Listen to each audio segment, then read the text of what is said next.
السلام علیکم، میں ہوں محمد طارق۔ آپ دیکھ رہے ہیں calligraphy with Tariq YouTube channel.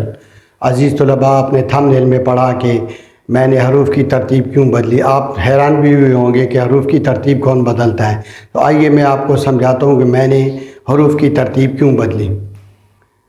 تدریس کا ایک اصول ہے کہ آسان اسباق پہلے پڑھائے جائیں اور مشکل اسباق بعد میں پڑھائے جائیں۔ میں نے اسی اصول کو اردو خطاطی کے لیے بھی اپنایا تاکہ بچے اچھی طرح لکھنا سیکھ پائیں اور وہ دلچسپی لیں۔ آسان اسباق پہلے پڑھیں گے تو ان کی دلچسپی بڑھے گی۔ تو لہٰذا آپ دیکھیے، عام اساتذہ جو خوش خطی سکھانے والے ہیں، یہ اوپر والی ترتیب دیکھیں، الف ب ج د ر، یہ ترتیب اختیار کرتے ہیں۔ یہ ترتیب ٹھیک ہے، اچھی ترتیب ہے، لیکن میں نے تدریس کے اصول کو یہاں اردو لکھائی یا عربی لکھائی سکھاتی ہوئی بھی نوٹ کیا ہے کہ یہ تدریس اگر اس طریقے سے کی جائے تو بچے زیادہ دلچسپی سے اور آسانی سے سیکھتے ہیں۔ بچوں کو دائروی اشکال سیکھنے میں وقت لگتا ہے، ان کو مشکل پیش آتی ہے، لہذا ان کو میں نے آخر میں رکھا۔ سب سے پہلے میں نے نقطے کو رکھا۔ نقطہ بہت آسان ہے لکھنے میں۔ پھر اس کے بعد الف اور اس کے اوپر مد، اور پھر رے کو میں نے لکھا۔ رے کے بعد واو اور واو کے بعد دال۔ اگر آپ غور کریں تو ان تمام اشکال کی شکلیں کسی ایک حرف کی شکل سے تھوڑا مختلف ہو کر وہ بنی ہیں، تو میں نے اسی اصول کو اپناتے ہوئے حروف کی ترتیب بدلی۔ پھر میں نے یہ نمبر 2 میں لکھا ہوا ہے کہ اردو لکھائی، عربی لکھائی اور انگریزی لکھائی ساتھ۔ جتنے بھی ویڈیوز میں نے دیکھے ہیں اساتذہ خوش خطی سکھا رہے ہیں، وہ یا تو عربی کی لکھائی سکھا رہے ہیں یا انگریزی کی یا اردو کی لکھائی سکھا رہے ہیں۔ تو میں نے سوچا کہ کیوں نہ ایک ہی ویڈیو میں 3 قسم کی لکھائی سکھائی دی جائے، جس میں اردو عربی ساتھ ساتھ رہیں اور انگریزی بھی ساتھ رہے۔ اس کی وجہ یہ ہے کہ مدارس کے طلباء بھی مجھے دیکھ رہے ہوں گے، وہ بھی لکھنا سیکھنا چاہیں گے۔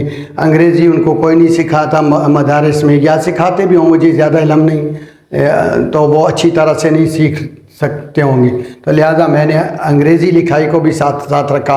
عام بچوں کے لیے بھی میں نے رکھا۔ گورنمنٹ اسکولوں میں بچوں کو اچھی طرح لکھنا نہیں سکھایا جاتا، کیونکہ اساتذہ کے اندر خود یہ کمی ہے۔ اساتذہ نے بھی تدریس پڑھنا لکھنا نہیں سیکھا ہوتا ہے، خوش خط لکھنا نہیں سیکھا ہوتا۔ اچھا، دوسرے نمبر پہ میں نے رکھا ہے درست تلفظ کے ساتھ روانی سے اردو پڑھنا۔ میں نے تدریس کے دوران یہ دیکھا کہ بچوں کو اردو پڑھنے میں مشکل پیش آتی ہے۔ اس کی وجہ یہ ہے کہ اردو ایک بہت ہی لشکری زبان ہے، بہت مشکل الفاظ اس میں آتے ہیں۔ اس میں فارسی الفاظ بھی ہیں، عربی الفاظ بھی ہیں، جس کی وجہ سے بچوں کے لیے درست تلفظ کے ساتھ پڑھنا مشکل ہوتا ہے۔ اکثر اساتذہ بھی درست تلفظ کے ساتھ الفاظ نہیں پڑھ رہے ہوتے، تو لہذا میں نے اپنے لکھائی کے ساتھ ساتھ اردو پڑھنے کو بھی ساتھ ساتھ رکھا۔ وہ آپ اگلی ویڈیوز میں دیکھیں گے کہ تھوڑا تھوڑا کام ہوگا، لیکن ہر حصے کا کام ہوگا۔ پھر میں نے بنیادی ڈرائنگ اور چارٹ بنانا بھی رکھا۔ اس کی وجہ یہ ہے کہ اکثر کلاس روم میں نے دیکھا کہ چارٹ لگے ہوتے ہیں، لیکن بچوں کو یہ علم نہیں ہوتا کہ چارٹ کیسے بنانا ہے، چارٹ پہ حاشیہ لگانا ہے نہیں لگانا۔ یہ ساری ترتیب میں اپنی ویڈیوز میں ساتھ ساتھ بتاتا رہوں گا تاکہ بچے اس چیز میں بھی دلچسپی لیں، اور بچوں کو بنیادی ڈرائنگ مثلاً مختلف قسم کی لکیریں لگانا، اور اس کے بعد آگے بنیادی ڈرائنگ کی طرف بڑھیں گے۔ پھر بچوں کا مطالبہ تھا کہ ماڈل بنانا بھی سکھائیں، تو وہ میں نے سوچا کہ ویڈیو میں ساتھ ساتھ گتے کے ماڈل، کاغذ کے اور مٹی کے ماڈل بھی بنانا سکھایا جائے گا۔ تو آج کی ویڈیو بنانے کا مقصد یہ تھا کہ میرے آئندہ کے اسباق ان تمام چیزوں پر احاطہ کیے ہوں گے۔ یہ میں اس وقت ویڈیو بناتے ہوئے دیکھوں گا کہ کون سا حصہ میں نے لازمی رکھنا ہے، کون سا کب رکھنا ہے۔ مثال کے طور پر ڈرائنگ میں چارٹ کب بنانے ہیں، مٹی کے ماڈل یا گتے کے ماڈل کب بنانے ہیں، کون سی چیز پہلے سکھانی ہے، کون سی بعد میں سکھانی، یہ ساتھ ساتھ میں ترتیب دیتا رہوں گا۔ تو یہ تھا میرا ویڈیو بنانے کا مقصد، کہ تاکہ آپ کو میرے آنے والی ویڈیوز کا ایک خاکہ مل سکے کہ میں نے آئندہ سے جو اسباق بنانے ہیں وہ کس طرح کے اسباق ہوں گے۔ یہ تھا میرا آج کا وضاحتی پروگرام یا ویڈیو تھی۔